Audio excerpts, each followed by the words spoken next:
Hello viewers, আসসালামু আলাইকুম। ঈদ মুবারক সবাইকে। ঈদের শুভেচ্ছা আপনাদের সবাইকে।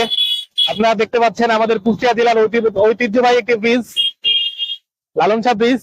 আজকে ঈদের দিনে এখানে যে উৎসব মুখর পরিবেশ আপনারা দেখতে পাচ্ছেন, এখানে অনেকেই আসছেন তাদের পরিবার পরিজন নিয়ে বেড়াইতে।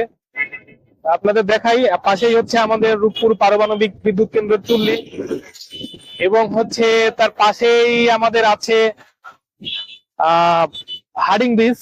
তো পরিবেশটা সব মিলে অনেক সুন্দর, এবং ছুটির দিনে এরকম একটা জায়গায় আপনারা সবাই চাইবেন যে ঘোরার জন্য।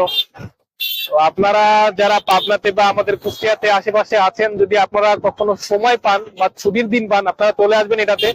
বিশেষ করে এইখানটায় আপনারা দেখতে পারবেন যে বাংলাদেশ সরকারের যুগান্তকারী একটি আবিষ্কার। এই জায়গাটা আসলে আপনারা ভালো লাগবে, অনেক ইতিহাস সম্পর্কে জানতে পারবেন। তো আপনারা দেখতে পাচ্ছেন যে এখানে আমাদের অনেক দর্শনার্থী আছে, যারা তাদের পরিবার পরিজন নিয়ে এখানে ঘুরতে আসছে। সবাইকে ঈদ মুবারক, আসসালামু আলাইকুম।